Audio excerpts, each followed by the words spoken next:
Hello મિત્રો, તો આપણે આવી ગયા છે લેક્ચર નંબર 2 માં. પહેલો લેક્ચર આઈ રીલી હોપ કે તમને કાં તો તમે હમણાં જ જોયો હશે અને કાં તો તમે પહેલા જોયેલો હશે તો બી તમને યાદ હશે કે વિદ્યુતભાર શું છે, એના પ્રકાર કેટલા હોય, એના એકમ શું હોય. જો નથી જોયો તો પહેલા લેક્ચર 01 કમ્પ્લીટ કરજો, પછી આવજો લેક્ચર નંબર 2 માં. ઓકે, આજે આપણે ડિસ્કસ કરવાના છીએ ચાર્જિંગ. શું ડિસ્કસ કરવાના છીએ? ચાર્જિંગ. તો ચાર્જિંગ ડિસ્કસ કરવા માટે તમને પહેલા ખબર હોવી જોઈએ ચાર્જિંગમાં હોય શું ખરેખર. તો મિત્રો, તમને મેં લાસ્ટ લેક્ચરની અંદર એવું સમજાવેલું કે કોઈ બી પદાર્થ હોય એ પદાર્થ પાસે હંમેશા વિદ્યુતભાર હોય જ પણ તમને ફીલ તો થાય નહીં. તો કેમ ના ફીલ થાય? કારણ કે એ જે પદાર્થ છે તમારી પાસે, જે બી પદાર્થ છે એની અંદર શું છે તો કે પદાર્થ પાસે જેટલા પ્લસ છે, પ્લસ પ્લસ પ્લસ, એટલા જ શું છે માઇનસ માઇનસ માઇનસ. તો આ બે એકબીજાની અસર શું કરે છે? કેન્સલ. એટલે તમને ફીલ થાય નહીં.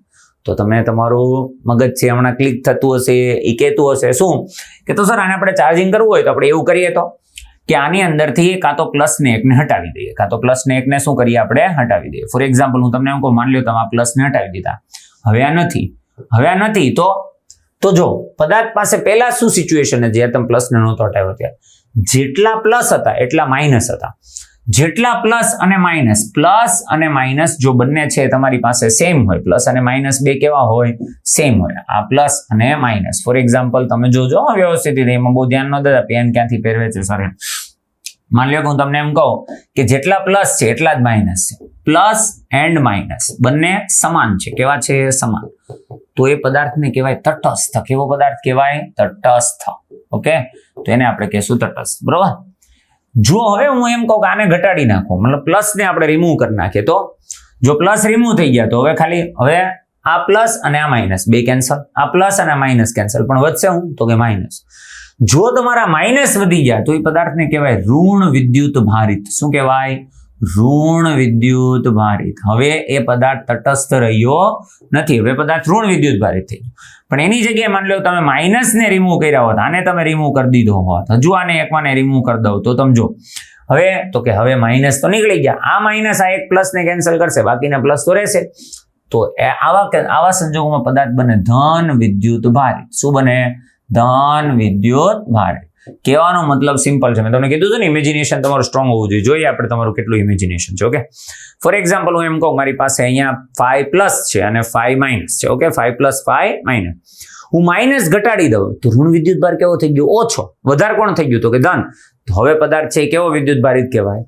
ધન વિદ્યુત ભારિત કહેવાય. કેવો કહેવાય? ધન વિદ્યુત ભારિત. ઓકે, ખબર પડી ગઈ? ફરીથી એકવાર ચલો, અહીંયા માની લો કે 5 માઇનસ છે, અહીંયા 5 પ્લસ છે, હું પ્લસ વધારી દઉં તો ધન વિદ્યુત ભારિત કહેવાય. હું એમ કહું કે અહીંયા માઇનસ છે, અહીંયા પ્લસ છે, માઇનસ વધારી દઉં તો ઋણ વિદ્યુત ભારિત કહેવાય. માઇનસ ઘટાડી દઉં તો ધન વિદ્યુત ભારિત કહેવાય.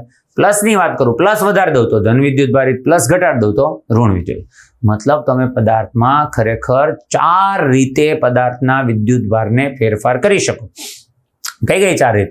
જો ધન વધારો મતલબ જેટલા પ્લસ અને માઇનસ બે સેમ છે, હવે તમે પ્લસ વધાર્યા તો ધન વિદ્યુત ભારિત, પ્લસ ઘટાડ્યા તો ઋણ વિદ્યુત ભારિત, માઇનસ વધાર્યા તો ઋણ વિદ્યુત ભારિત અને માઇનસ ઘટાડ્યા તો ધન વિદ્યુત ભારિત. ઓકે, આ જેટલું બોલ્યો ને એટલું લખી નાખવાનું, પણ એમાં સ્ટાર કરીને લખવાનું કે આપણે ભલે આ 4 પ્રોસેસ વિશે ડિસ્કસ કરીએ પણ એકચ્યુઅલમાં આપણે ઋણ વિદ્યુત ભાર સિવાય કોઈને મૂવ કરી શકતા નથી. કારણ કે ધન વિદ્યુત ભાર હોય ને એ તો ન્યુક્લિયસની અંદર હોય, પરમાણુ કેન્દ્રની અંદર હોય. તમે થોડું ઘણું શીખી ગયા છો કેમેસ્ટ્રીની અંદર, આગે આપણે ચર્ચા કરશું. એટલે આપણે ધનને ક્યારેય ફેરફાર કરતા નથી. આપણે જે ફેરફાર કરીએ ખાલી ઋણમાં જ ફેરફાર કરીએ. એટલે ઋણમાં જ ફેરફાર કરો તો કોઈ બી પદાર્થ છે, માની લો કે અત્યારે તટસ્થ છે. કેવો છે? તટસ્થ એટલે જેટલા ધન છે ને એટલા શું છે તો કે ઋણ. આની અંદર આપણે ફેરફાર કરવા માટે ખરેખર રીતો કેટલી છે? 4. કાં તો વધારો અથવા ઘટાડો ધનમાં કરો, કાં તો વધારો અથવા ઘટાડો ઋણમાં કરો. પણ એમાંથી આપણને ખબર છે ધનને આપણે કોઈ ફેરફાર કરી શકીએ એમ છીએ ને, નહીંતર પદાર્થનું સ્ટ્રક્ચર બદલી જાય. ખબર પડી કે નહીં? સમજાણું? એટલે આપણે કોને હંમેશને માટે ચેન્જીસ કરશું? ઋણને. કોને ચેન્જ કરશું? ઋણને ચેન્જ કરો છો તો ઋણને ચેન્જ કરવામાં તમારી પાસે કેટલા ઓપ્શન છે તો કે 2. કાં તો તમે ઋણ વિદ્યુત ભારની અંદર વધારો કરી શકો. વધારો કરતા હોય એટલે તમે અહીંયાથી જે ઇલેક્ટ્રોન જે છે, ઋણ વિદ્યુત ભારિત કણો એટલે કોણ તો કે ઇલેક્ટ્રોન, એને તમે આપતા હશો અને કાં તો તમે દૂર કરતા. જો તમે આપતા હશો તો આની અંદર તટસ્થ હતા પહેલા, હવે તમે ઋણ એની અંદર વધારતા જાવ છો. વધારશો એટલે ધીમે ધીમે ઋણ વિદ્યુત ભાર શું થતો જાય? વધતો જાય. તો આવું થતું હોય તો પદાર્થ તટસ્થમાંથી શું બનવાનો છે? તો કે ઋણ વિદ્યુત ભારિત બનવાનો છે. શું બનવાનો છે? ઋણ. પણ જો કોઈ પદાર્થ તટસ્થ છે, કેવો છે? તો કે તટસ્થ, અને જો તમે એની અંદરથી ઋણ વિદ્યુત ભારને દૂર કરતા હોય, મતલબ તો એની અંદરથી બહાર કાઢો છો ઋણને, તો એ બનશે ધન વિદ્યુત ભારિત. શું બનશે? ધન વિદ્યુત ભાર. Ultimately moral of the story, કોઈ પણ પદાર્થ તટસ્થ છે અથવા કોઈ પણ પદાર્થના વિદ્યુત ભારમાં તમારે ફેરફાર કરવો છે તો તમારી પાસે રસ્તા કેટલા? તો કે 2. કાં તો તમે શું કરી શકો? તો કે ઋણ વિદ્યુત ભાર ઉમેરી શકો, અને કાં તો ઋણ વિદ્યુત ભારને દૂર કરી શકો. ઋણ વિદ્યુત ભાર એટલે કોણ? તો કે ઇલેક્ટ્રોન. એટલે કાં તો તમે ઇલેક્ટ્રોનને ઉમેરી શકો ને કાં તો ઇલેક્ટ્રોનને શું કરી શકો? દૂર કરી શકો. આ 2 જ રીતે તમે વિદ્યુત ભારમાં ફેરફાર કરી શકો, બાકી કરી શકો નહીં. અને જ્યારે તમે વિદ્યુત ભારમાં ફેરફાર કરો એ પ્રોસેસને કહેવાય ચાર્જિંગ. શું કહેવાય? ચાર્જિંગ.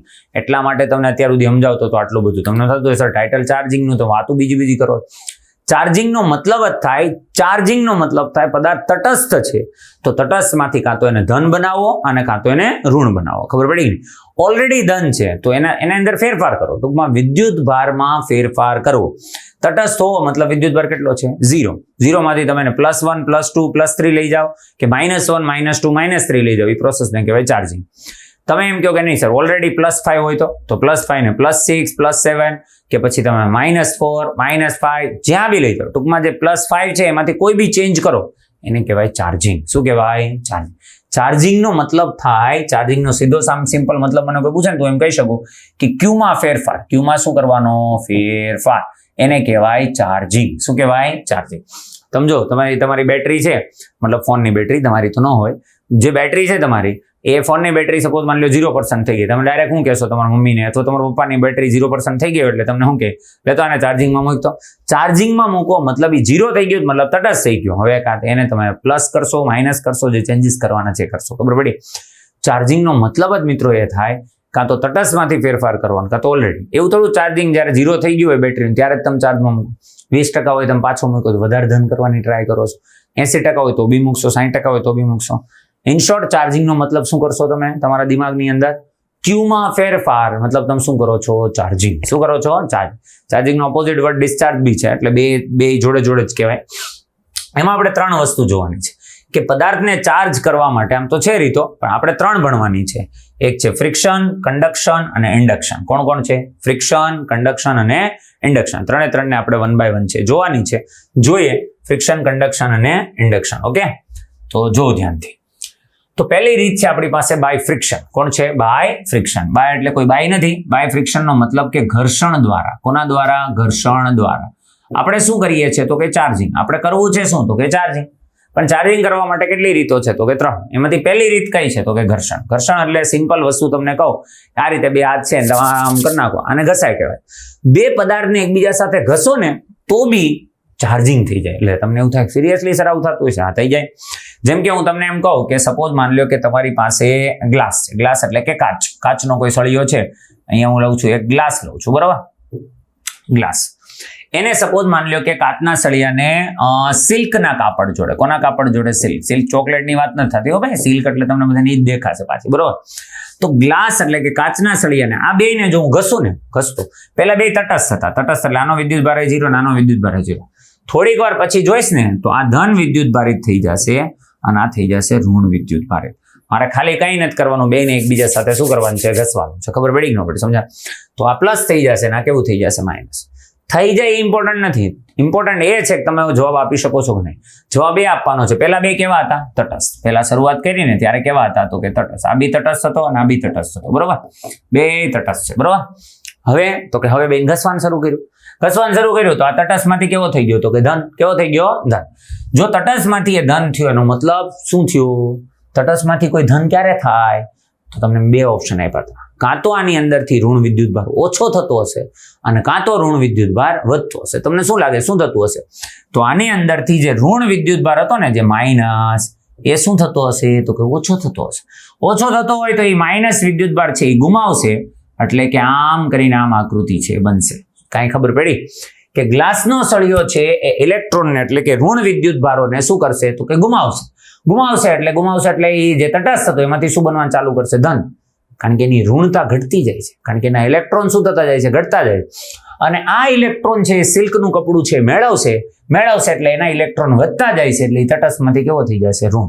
આવી રીતે જ્યારે કોઈ બે પદાર્થને એકબીજા સાથે ઘસવામાં આવે ત્યારે શું થાય, તો કે ત્યારે જો બંને પ્રોપર જોડી હોય, દરેક પદાર્થ માટે અસર નથી થતી, પણ જો પ્રોપર જોડી હોય તો તમને રિઝલ્ટ મળશે કે બે પેલા તટસ્થ હતા, એક ધન બનશે ને એક ઋણ બનશે.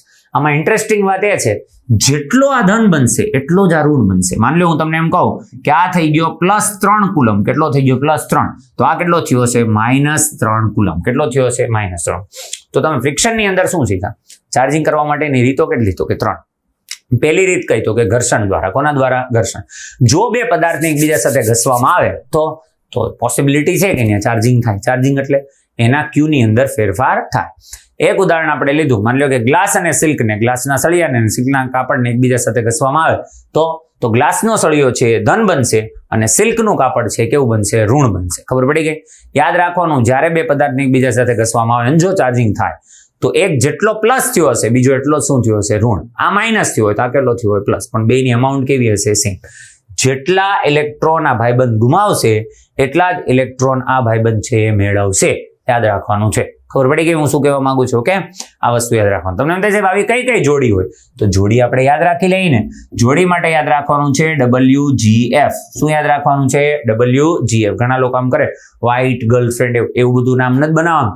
તમે એમનેમ યાદ રાખશો ને, જો આવી કોઈ શોર્ટ ટેકનિકમાં હું બિલીવ કરતો નથી, તમે એમનેમ યાદ રાખશો ને 2-3 વખત શાંતિથી જોશો એટલે તમને ખબર પડી જાય શું યાદ રાખવાનું છે. તો કે WGF. તમને એમ થશે કેમ આવું યાદ રખાવો? જોઈએ અમે WGF અને બીજી જોડી છે PESAR. બોલતો એકવાર કોણ છે? WGF અને બીજી કોણ છે? PESAR. WGF માં W નો મતલબ છે વૂલ. વૂલ એટલે ઊન થાય. શું થાય? ઊન. તમારે લખતું જવાનું છે બધું વ્યવસ્થિત વિડીયો પોઝ કરીને, બરોબર? વૂલ. G એટલે થાય ગ્લાસ. ગ્લાસ નો મતલબ થાય કાચ. F એટલે થાય ફર. ફર નો મતલબ થાય શણ. શું થાય? શણ. તો વૂલ, ગ્લાસ અને ફર. ઊન, કાચ અને શણ. ખબર પડી ગઈ? આ ત્રણે એવા છે કે જો એને આમાંથી કોઈની જોડે જો જ્યારે બી એને ઘર્ષણ કરવામાં આવે તો આ હંમેશને માટે પોઝિટિવ થવાનો ગુણધર્મ ધરાવે અને આ બધા ભાઈબંધ છે હંમેશને માટે નેગેટિવ થવાનો ગુણધર્મ ધરાવે. આ બધા ભાઈબંધ એટલે કોણ? તો P નો મતલબ છે પ્લાસ્ટિક, E નો મતલબ છે એબોનાઇટ, S નો મતલબ છે સિલ્ક, A નો મતલબ છે એમ્બર અને R નો મતલબ છે રબર. તમને આટલું બધું કેમ લખવાનું? મારા પાસે વિડીયો છે, શાંતિથી પોઝ કરીને લખી નાખો. ફરીથી હું એકવાર કહી દઉં છું. P for plastic, E for ebonite, S for silk, A for amber અને R for rubber. Okay, time હોય ને તો નિરાતે હું તો બહુ બધી આમાં ડિસ્કશન કરું કે સિલ્ક કોને કહેવાય ને એમ્બર કોને કહેવાય ને એબોનાઇટ કોને કહેવાય. તમે યાદ રાખ લો તો બી ચાલશે. જો બે જોડી યાદ હોવી જોઈએ, WGF અને PESAR. બરોબર? પેસાર આવું છે. WGF નો મતલબ કે વૂલ, ગ્લાસ અને ફર હંમેશને માટે ધન બનશે અને આ બધા હંમેશને માટે ઋણ બનશે. આ જેટલા ધન બનશે એટલા જ આ શું બનશે? ઋણ. આને કહેવાય બાય ફ્રિક્શન. તો ચાર્જિંગ નો મતલબ છે વિદ્યુત ભારમાં ફેરફાર. બે પદાર્થને એકબીજા સાથે ઘસવામાં આવે તો એક જેટલો ધન બને એટલો જ બીજો શું બને? ઋણ. બેની વચ્ચે એક્સચેન્જ કેવું થાય? સેમ. કોઈ એક ઇલેક્ટ્રોન ગુમાવતું હશે ને કોઈ એક ઇલેક્ટ્રોન મેળવતું હશે. ઇલેક્ટ્રોન ગુમાવવું એટલે ઋણ વિદ્યુત ભારનું ગુમાવવું. ઋણ વિદ્યુત ભાર ગુમાવે એટલે કેવો બને? ધન. જેમ કે આ ગુમાવે છે તો આ ધન બનશે, આ મેળવે છે તો આ શું બનશે? ઋણ. એની અંદર આટલી જોડી છે યાદ રાખવાની. ઓકે, આગળ વધીએ. બીજી મેથડ હતી આપણી પાસે બાય કન્ડક્શન. ફ્રિક્શન નો મતલબ હતો ઘર્ષણ. કન્ડક્શન નો મતલબ થાય જોડાણ. શું થાય? જોડાણ. તો જોડાણ દ્વારા જો કોઈ એક પદાર્થ છે એ પદાર્થ વિદ્યુત ભારિત છે. વિદ્યુત ભારિત એટલે તટસ્થ હોવો જોઈએ નહીં, બરોબર? આ કોઈ વિદ્યુત ભારિત પદાર્થ છે, એને કોઈ ધાતુ વાહક સળિયા વડે સપોઝ માની લો બીજા પદાર્થ સાથે જોડ દો તો આ બંને કોન્ટેક્ટમાં આવી ગયા. આ કેવી વાત થઈ ખબર? એક પાણીની ટાંકી છે, એ આખી ભરેલી છે કે અડધી ભરેલી છે કે આવી છે, બીજી ખાલી છે. એ બેન તમે જોડ દો તો શું થાય? તો એક જેમાં પાણી હતું એ કેમાં જશે? બીજામાં. એમ અહીંયા એવું છે, આમાં એકમાં વિદ્યુત ભાર છે અને બીજા જોડ દો, આ તટસ્થ હોય તો બેની અંદર વિદ્યુત ભાર બટાઈ જશે. ખબર પડી ને? બેની અંદર વહેંચાઈ જશે. ખ્યાલ આવે છે? જો બે સેમ ડાયમેન્શન ના હશે, માની લો કે આની પાસે 10 કુલમ ચાર્જ હતો. કેટલો હતો? 10. એને મેં સળિયા વડે આની સાથે જોડી દીધો, કનેક્ટ કરી દીધેલો. ખબર પડી કે નહીં? સમજા? તો શું થશે? જો બે સેમ ડાયમેન્શન ના હશે, સમાન પરિમાણના હશે, સમાન પદાર્થો હશે તો આ 10 કુલમ ચાર્જ છે, આની અંદર 5 કુલમ અને આની અંદર 5 કુલમ. આ રીતે વહેંચાઈ જશે. આમાં શરત એ છે કે બેમાંથી કોઈ એક પદાર્થ ચાર્જ હોવો જોઈએ. બેમાંથી કોઈ એક પદાર્થ ઓલરેડી વિદ્યુત ભારિત હોવો જોઈએ. જો બંને વિદ્યુત ભારિત, માની લો કે હું તમને એમ કહું બે તટસ્થ છે તો બે ટાંકી ખાલી હોય ને પછી બેન જોડી દો તો ત્યાંથી પાણી આવે. ક્યાંથી પાણી આવે નહીં. એક ટાંકી તો ભરેલી જોઈએ, પછી તમે બેન જોડી દો તો બેની અંદર પાણી વહેંચાઈ જશે. જો બે ટાંકી સેમ હશે તો સેમ વહેંચાશે. એવો જ કન્સેપ્ટ અહીંયા છે. જો એક પદાર્થ વિદ્યુત ભારિત છે તો એક પદાર્થ વિદ્યુત ભારિત છે તો બીજા પદાર્થ પાસે પણ વિદ્યુત ભાર છે જશે. ત્રીજો જોડશો તો ત્રીજા સાથે બી જશે. બરોબર, આપણે બે પદાર્થ સાથે ડીલ કરવાની થશે. તમને એમ થાય સાહેબ સમાન હોય તો સમાન માટે હજુ એક એક્ઝામ્પલ લઈ લો. માની લો હું તમને એમ કહું અહીંયા એક ગોળો છે, અહીંયા એક ગોળો છે. આ ગોળાને બેને વાહક તાર વડે જોડી દીધો. જોડ્યા પહેલા આની પાસે હતો સપોઝ માની લે કે 30 કુલમ વિદ્યુત ભાર. કેટલો હતો? 30. હવે બેન જોડી દીધા તો કેટલો થઈ જાય તમને ખબર? આની પાસે 15 કુલમ આવશે, આની પાસે કેટલો આવશે? 15 કુલમ. પણ આ ક્યારે? જ્યારે બે સમાન ત્રિજ્યાના સમાન પરિમાણના ગોળાઓ હોય ત્યારે. સમાન ન હોય તો એની માટે શીખી લઈએ આપણે. શું થશે? માની લો કે એક ગોળો છે તમારી પાસે, એની ત્રિજ્યા છે R1. કેટલી છે? R1. R1 ત્રિજ્યાનો એક ગોળો છે. બીજો ગોળો છે એની ત્રિજ્યા છે સપોઝ માની લે R2. કેટલી છે? R2.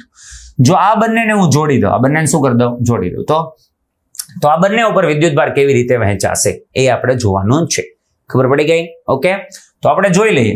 માની લો કે આના ઉપર જોડાણ થયું ને એ પહેલા આની ઉપર વિદ્યુતભાર છે Q1. કેટલો છે? Q1. આના ઉપર વિદ્યુતભાર છે Q2. કેટલો છે? Q2 હોય ને? ના Q2 વિદ્યુતભાર છે. ઓકે, આની ઉપર છે Q1 વિદ્યુતભાર, આની ઉપર છે Q2 વિદ્યુતભાર. જોડાણ પહેલા. હવે જોડાણ કર્યું તો કુલ વિદ્યુતભાર કેટલો થઈ ગયો બે ગોળાનો થઈને? તો કે Q1 plus Q2. કેટલો થઈ ગયો? Q1 plus Q2. જો બે સેમ પરિમાણના હોત તો બે ના અડધા થઈ જાય. હજી ના ખબર પડી. જો સમાન અહીંયા 15 હતો, અહીંયા 30 કુલમ હતો. માની લો હું એમ કહું આની પાસે 7 કુલમ વિદ્યુતભાર છે અને આની પાસે 5 કુલમ વિદ્યુતભાર છે. કેટલો છે? 5. ઓકે, આ બંનેને હું જોડ દઉં તો ટોટલ કેટલો થયો? 12 કુલમ. જો બે સેમ હોત ને, મતલબ આના પરિમાણ બે સમાન હોત તો 7 ને 5 કેટલા થયા? 12 કુલમ. 12 કુલમના કેટલા ભાગ પડી જાય? 2. અને નવું વિતરણ આની ઉપર 6 કુલમ આવત અને આની ઉપર પણ 6 કુલમ આવત. ખબર પડી? અહીંયા બી શું થશે? તો અહીંયા વિદ્યુતભાર કેટલો છે? Q1. અહીંયા કેટલો છે? Q2. હવે બેને જ્યારે જોડશો તો કુલ વિદ્યુતભાર કેટલો થયો? Q1 plus Q2. જો બેની ત્રિજ્યા સમાન હોત તો દોડ તો થઈ જાય, પણ સમાન છે નહીં. તો પહેલા ગોળા ઉપર જોડાણ પછી, કોના પછી બોલો તો? જોડાણ પછી પ્રથમ ગોળા પર, એટલે પહેલા ગોળા પર. તમારે આવું વ્યવસ્થિત લખતા શીખવાનું. જ્યારે વાંચો 2 વર્ષ પછી, દિવસ પછી તમને યાદ આવવું જોઈએ. પ્રથમ ગોળા પર જોડાણ પછી પ્રથમ ગોળા પર નવો વિદ્યુતભાર. કેટલો વિદ્યુતભાર આવશે? તો નવો વિદ્યુતભાર એને આપણે કહી દઈએ Q1 ડેશ. શું કહી દઈએ? Q1 dash. તો Q1 ડેશ ઇક્વલ્સ ટુ હશે R1 by R1 plus R2 into Q. બોલતો એકવાર શું છે formula? R1 by R1 plus R2. આપણે તારવણી કરવાની થશે નેક્સ્ટ ચેપ્ટરની અંદર. એટલે તમને એવું હોય કે સર ક્યાંથી લાવ્યા ફોર્મ્યુલા, તો આપણે નેક્સ્ટ ચેપ્ટરની અંદર આની તારવણી આવશે. અત્યારે યાદ રાખવાનું છે. યાદ રાખવું હોય મારે લખાવવું પડે. એટલે Q1 ડેશ ઇક્વલ્સ ટુ શું થશે? R1 by R1 plus R2 into Q. જો મિત્રો સૂત્ર શીખવું જેટલું ઇમ્પોર્ટન્ટ છે ને એની કરતા વધારે ઇમ્પોર્ટન્ટ છે કે તમને એ ખબર હોય કે સૂત્રની અંદર બધા શબ્દોનું મિનિંગ શું છે. Q1 ડેશ એટલે હું જોડાણ કર્યા પછી, કનેક્શન કર્યા પછી પેલા ગોળા ઉપરનો નવો વિદ્યુતભાર. R1 એટલે શું? પેલા ગોળાની ત્રિજ્યા. R2 એટલે શું? બીજા ગોળાની ત્રિજ્યા. Q એટલે કુલ વિદ્યુતભાર. કેવો વિદ્યુતભાર? કુલ. કે ભાઈ ટોટલ કેટલો વિદ્યુતભાર થયો? તો કે ટોટલ આટલો વિદ્યુતભાર થયો. ઓકે. બીજું આની ઉપર કેટલો આવશે? Q1 ખબર હોય તો તમને ખબર જ હોય. બીજા ગોળા ઉપર કેટલો વિદ્યુતભાર આવશે? તો કે Q2 dash. Q2 dash equals to શું હશે? તો Q2 ડેશ ઇક્વલ્સ ટુ, આ ખબર હોય તો ખબર પડી જાય. બોલો તો formula R2 by R1 plus R2 into Q. ખ્યાલ આવી ગયો? તો આ થઈ ગયું બાય કન્ડક્શન. કન્ડક્શનમાં કન્ડિશન હું જો ફ્રિક્શનમાં બંને તટસ્થ હોય ને તો બી ચાલે. બેને તમે ઘર્ષણ કરો એટલે એક જેટલો પ્લસ થાય, એક માઇનસ થાય. જ્યારે કન્ડક્શનની અંદર બેમાંથી એક વિદ્યુતભારિત હોવો જોઈએ તો જ થશે, નહીતર થશે નહીં. ક્લિયર? આગળ વધીએ ચલો. ત્યાર પછી ત્રીજી મેથડ છે આપણી પાસે. ત્રીજી મેથડ કોણ છે? By induction. ઇન્ડક્શનના કેસમાં કેવું? તો કે ઇન્ડક્શનમાં છે ને કોન્ટેક્ટ લાવવાની જરૂર જ ન પડે, કોન્ટેક્ટ કર્યા વગર. આની માટે એક મસ્ત ઉદાહરણ છે. ઉદાહરણ આવશે ત્યારે ફરી પાછું ઇન્ડક્શનની એક વખત છે ડિસ્કશન કરશું. ઇન્ડક્શનના કેસમાં એવું માની લો કે અહીંયા તમારી પાસે ગોળો છે અને આ ગોળા સાથે કોઈ કાચનો સળિયો છે. આવી રીતે આમ કરીને આમ રાખેલો છે. બરાબર? તો આ કાચનો સળિયો માન લે કે ધન વિદ્યુતભારિત છે. કેવો છે? ધન. એટલે પ્લસ હશે. એની નજીક હું એક ગોળા લાવ્યો. હવે ગોળાને હું અવાક સ્ટેન્ડ ઉપર રાખી શકું એવું બધું NCERT માં આપેલું છે, પણ એટલું બધું ડિટેલમાં ન જાઉં. તમે સમજો મેં આનો કન્સેપ્ટ સમજો. અહીંયા જે ગોળો છે એ તટસ્થ છે. કેવો છે? તટસ્થ એટલે એની પાસે જેટલો ધન હશે એટલો ઋણ હશે. જો તું પ્લસ ને નજીક લાવ્યો એટલે શું થશે? તો કે માઇનસ છે ને એને અટ્રેક્શન લાગશે, એટલે બધા માઇનસ અહીંયા આવી જશે. અને પ્લસ છે ને એ બધા રિપલ્શન થશે, એટલે બધા પ્લસ અહીંયા જતા રહેશે. આવું થશે. ખબર પડી મારો કહેવાનો શું મતલબ છો કે? હવે માની લો આની જોડે હજુ એક ગોળો છે, અહીંયા કનેક્ટ કરી દો. આમ કરીને આમ કનેક્ટ કરી દો બીજો ગોળો. ખ્યાલ આવ્યો?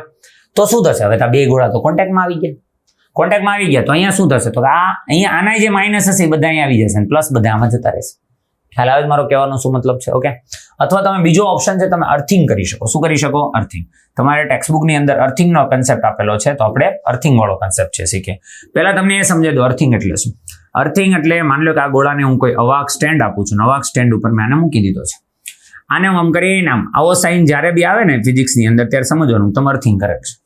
અર્થિંગ એટલે અહીંયાથી ઇલેક્ટ્રોન કાં તો આની અંદર જઈ શકે, કાં તો ઇલેક્ટ્રોન એની અંદરથી આમ આવી શકે. ખબર પડી ગઈ? અર્થિંગનો મતલબ શું?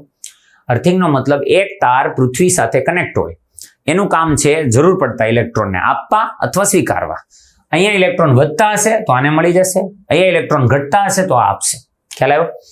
એક સિમ્પલ ઉદાહરણ આપવા માટે માની લો હું અહીંયા એમ કહું કે અહીંયા પ્લાસ્ટિકનો સળિયો છે, પ્લાસ્ટિક ઋણ બને. કેવું બને? ઋણ. તો હું તમને એમ કહું અહીંયા મેં માની લો કે ઋણ વિદ્યુત ભારિત સળિયો છે, અહીં લીધો છે. ઋણ છે એટલે એ શું કરશે? આ તટસ્થ હતો એના પ્લસ ને આ બાજુ અટ્રેક્ટ કરશે અને માઇનસ ને શું કરશે? રિપેલ કરશે. રિપેલ કરશે એટલે અપા કરશે. એટલે ઋણ વિદ્યુત ભારિત બધા ઇલેક્ટ્રોન છે અહીં જતા રહેશે. હવે તેને કર્યું અર્થિંગ. અર્થિંગ કર્યું એટલે ઇલેક્ટ્રોનને તો અહીં રહેવું જ નથી, કારણ કે આનું અપાકર્ષણ લાગે છે. અપાકર્ષણ લીધે ઇલેક્ટ્રોન તો ધામવા માટે રેડી છે. તો આ બધા ઇલેક્ટ્રોન છે ને ધીરે ધીરે ટપ ટપ ટપ ટપ કરતા ક્યાં ઉતરી જશે? પૃથ્વીમાં. પૃથ્વી ઉતરી જશે એટલે તું બીજી આકૃતિ દોરીશ તો થોડીક વાર પછી તને આવો સીન જોવા મળશે. અહીંયા તમારો સળિયો જે હતો એના માઇનસ જે હતા એમના, અહીંયા તમારો આ જે ગોળો છે જે વાહક સ્ટેન્ડ ઉપર છે એ વાહક સ્ટેન્ડમાં હવે ખાલી કોણ વધ્યું હશે? પ્લસ. ઋણ તો બધા ક્યાં જતા રહ્યા હશે? તો કે પૃથ્વીમાં અંદર. ખબર પડી કે નહીં? હવે જો અહીં ઋણ દેખાતા નથી. હવે આમની આ પરિસ્થિતિ છે ને, તું અર્થિંગ વાળા કેબલ છે ને ડિસ્કનેક્ટ કરી દે, મતલબ એનાથી ગોળાને અલગ કરી દે. હવે અલગ થઈ ગયા એટલે ઇલેક્ટ્રોન તો જતા રહ્યા. હવે રિટર્ન આવવા માટે પાછી કોઈ જગ્યા છે નહીં. રિટર્ન આવવા માટે પાછી કોઈ જગ્યા છે નહીં. હવે જગ્યા નથી તો હવે જો તું અર્થિંગને ડિસ્કનેક્ટ કરી દે, અર્થિંગને કાઢી નાખ, તો ત્યાર પછી તને કેવું દેખાશે? તો આવું દેખાશે કે અહીંયા ખાલી વધ્યો પ્લસ પ્લસ પ્લસ પ્લસ અને અહીંયા વધ્યો ખાલી તમારો માઇનસ માઇનસ વાળો સળિયો અને હવે સ્ટેન્ડ. અર્થિંગ તો તમે દૂર કરી દીધો. હવે તું કાચના સળિયાને લઈ લે તો કાચના સળિયાને લઈ લે, તને શું દેખાશે? તો તને દેખાશે અહીંયા પ્લસ, અહીંયા પ્લસ, અહીંયા પ્લસ, અહીંયા પ્લસ, અહીંયા પ્લસ. આ પ્લસ પ્લસ ખાલી થઈ ગયો. શરૂઆત કરી ત્યારે કેવો હતો? જેટલો પ્લસ હતો એટલો માઇનસ હતો. માઇનસ તો બધું જતું રહ્યું છોડીને. હવે વધ્યો ખાલી ધન. તો આ રીતે આપણે આને ધન વિદ્યુત ભારિત કર્યો કહેવાય. શું કર્યું કહેવાય? ધન વિદ્યુત ભાર. હજી આપણા આની ઉપર એક ટોપિક છે, ત્યારે ફરી પાછી ડિસ્કસ કરશું, પણ અત્યારે તમને એટલી ખબર હોવી જોઈએ પ્રેરણની જે રીત છે, ઇન્ડક્શનનો મતલબ થાય પ્રેરણ. પ્રેરણની રીત છે એમાં પદાર્થને એકબીજાના સંપર્કમાં આવવું પડતું નથી. ફ્રિક્શનમાં સંપર્કમાં આવવું પડે, કન્ડક્શનમાં સંપર્કમાં આવવું પડે, આમાં સંપર્કમાં આવવું પડે નહીં. એક તો સંપર્કમાં ન આવવું પડે, પ્લસ તું જો આ બેને સંપર્ક નથી કરવાનો, આને ખાલી ગુમાવવાનું છે. એને ધન બનવું હશે તો ઋણ ગુમાવશે, ઋણ બનવું હશે તો ધન ગુમાવશે. ક્યાં ગુમાવશે? તો કે નોર્મલી અર્થિંગમાં અથવા બીજા કોઈ પદાર્થની સાથે બી કરી શકો. ક્લિયર? તો આ થઈ ગઈ પ્રેરણની રીત. પ્રેરણની રીતમાં તમારે એક સૂત્ર યાદ રાખવાનું છે કે આ જે નવો પદાર્થ જે છે એની ઉપર જે વિદ્યુત ભાર આવ્યો, આની ઉપર આ પેલા 0 વિદ્યુત ભાર હતો, અત્યારે તટસ્થ હતો. કેવો હતો? તટસ્થ. બરોબર? આ તટસ્થ છે એને તમે વિદ્યુત ભારિત કર્યો. શું કર્યો? વિદ્યુત ભાર. તો વિદ્યુત ભારિત કરો તો એની ઉપર આવતો જે વિદ્યુત ભાર છે એને કહેવાય પ્રેરિત વિદ્યુત ભાર. શું કહેવાય? પ્રેરિત વિદ્યુત ભાર. તો પ્રેરિત વિદ્યુત ભાર એનું સૂત્ર છે q dash equals to plus or minus q into 1 minus 1 upon k. બોલતો એકવાર શું છે? q dash equals to plus or minus q into 1 minus 1 upon k. એમાં q ડેશ એટલે પ્રેરિત વિદ્યુત ભાર જે આવશે, q એટલે ઓલરેડી કેટલો વિદ્યુત ભાર લઈને તમે આવ્યા, કાચનો સળિયો કે પ્લાસ્ટિકનો સળિયો લઈને આવ્યો તેની પાસે વિદ્યુત ભાર હોય, અને k જે છે એને કહેવાય ડાયઇલેક્ટ્રિક અચળાંક, કે જે હજી તમારે શીખવાનો બાકી છે. ઓકે, એટલે અત્યારે ખાલી યાદ રાખી લ્યો કે આવું કંઈક વર્ડ આવ્યો હતો, ડાયઇલેક્ટ્રિક અચળાંક. બરોબર? શું કહેશો? ડાયઇલેક્ટ્રિક અચળાંક. તો આટલી વસ્તુ છે. ઇન શોર્ટ, ચાર્જિંગ જે છે એ 3 રીતે થઈ શકે. કાં તો ઘર્ષણ દ્વારા થઈ શકે, કાં તો જોડાણ દ્વારા થઈ શકે, અને કાં તો પ્રેરણ દ્વારા થઈ શકે. બરોબર? 2માં સૂત્ર આવ્યા છે, એકમાં ખાલી જોડી આવી છે WGAPESAR. આખાને એક વખત રિવિઝન કરી નાખવાનું, બધું વ્યવસ્થિત મસ્ત મજાનું નોટ કરેલું હોવું જોઈએ. બરોબર છે? અને યાદ રાખવાનું છે. ઓકે, નેક્સ્ટ જે લેક્ચર હશે આપણો, એ નેક્સ્ટ લેક્ચરની અંદર આપણે શીખવાના છીએ, ધ્યાનથી જો, ક્વોન્ટાઇઝેશન. બહુ મસ્ત ટોપિક છે જે નેક્સ્ટ લેક્ચરની અંદર આપણે શીખીશું. ત્યાં સુધી તમારે આટલું જેટલું ચાલ્યું છે એને વ્યવસ્થિત રિવાઇઝ કરવાનું છે અને યાદ કરવાનું છે. Okay, thank you.